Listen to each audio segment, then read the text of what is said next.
whatever you want to say. Oh. I can edit it. So, I was a school teacher, but last Christmas, I was in jail on Christmas Eve, Christmas Day, and I was released the day after that.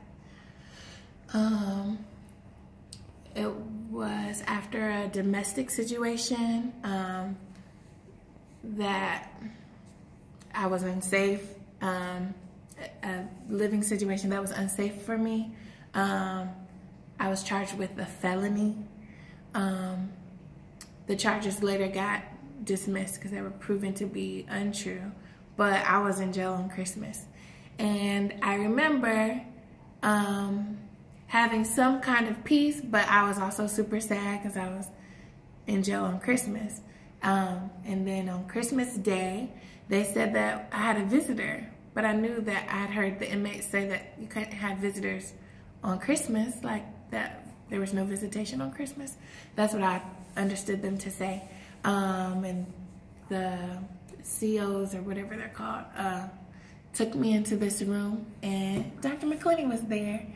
And she told me that she had come to the jail central and I wasn't there, and then she had come to jail north and I was there, but they made her change clothes because I don't know. And so then she had to go all the way home, change clothes, and come back. She did all that just to lay eyes on me and to let me know that there was folks out there thinking of me on Christmas. So that just broke me down, but it also lifted my spirits, like mostly lifted my spirits, but it made me cry, of course. Can you say a little bit about what it feels like to be in that cage? You know, some people don't survive it. That's a hard thing to describe, because it is so small. Like, the space is so small. I tried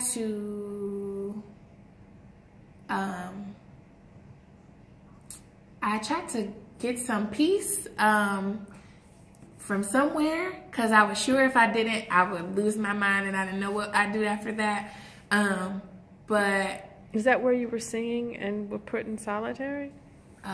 Yes. One way I've tried to cope was to sing gospel songs and any kind of uplifting songs, but I found like that's not the move, and I was put in solitary confinement. I can't remember for how long, but for some hours, yes. But then we had video arraignment because of the holiday. It was like the schedule was off, so folks on the outside were told, like our families and whomever, were told to come in the morning, but it didn't happen until like later that afternoon. And so when it was my turn to talk to the judge, I remember him asking about my situation and about my father and like how he had been abusive and manipulative and all the things. And he said that there were three people in court for me. He understood that I was like a part of this thing called Exodus Foundation, and I knew Dr. McClinney said she would try to be there the next day, and if not, someone else would be there. And I was wondering, like, well, who are the three people? But yeah, folks from Exodus showed up for me, and because of that, because they showed up during the holidays, like the day after Christmas, and talked to the judge on my behalf, like to explain like what type of person I am, and that the charges had to be false because like that isn't me at all, and that I was a teacher and a community activist. Like, they told them who I was. He released me from jail, but there was another girl in jail with the same charge or a similar charge, and she had been there since June or July, since the summer. So I had been preparing myself to be there for at least 6 months, like after Christmas and like till the summer.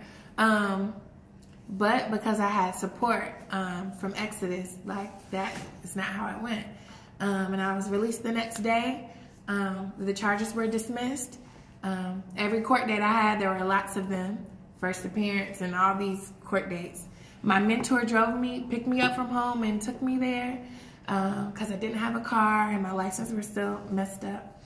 And so I just And staff waited for you till you got released. Yes, picked you up from the jail. Oh, yes, I left that part out. Yes. So when I because we had to get your dogs. When I was we had to get your jail. dogs.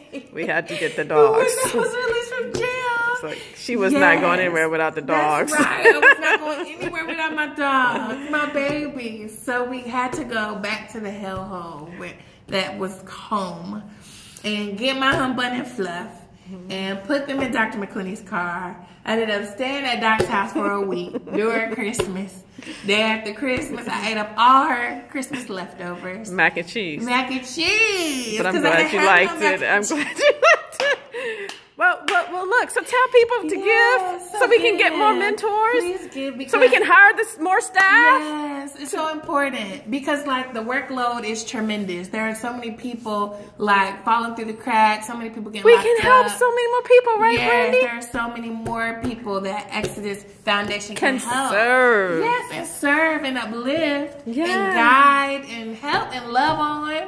If they got some funds, because you know it takes money to drive here and there and this place and that, and housing costs money, and toothpaste and toothbrush, we ain't got nothing. All the things cost money. Our administration, yes, our recruitment training, yes, facilitators, yes, job development, boot all camp, of that, interview boot camp, yes, all of that. What you gonna sing this time? Oh my goodness. You can see the same thing or something new. Lean on me when you're not strong. I'll be your friend. I'll help you carry on, for it won't be long till I'm gonna need somebody to lean on. You just call on me, brother, when you need a hand.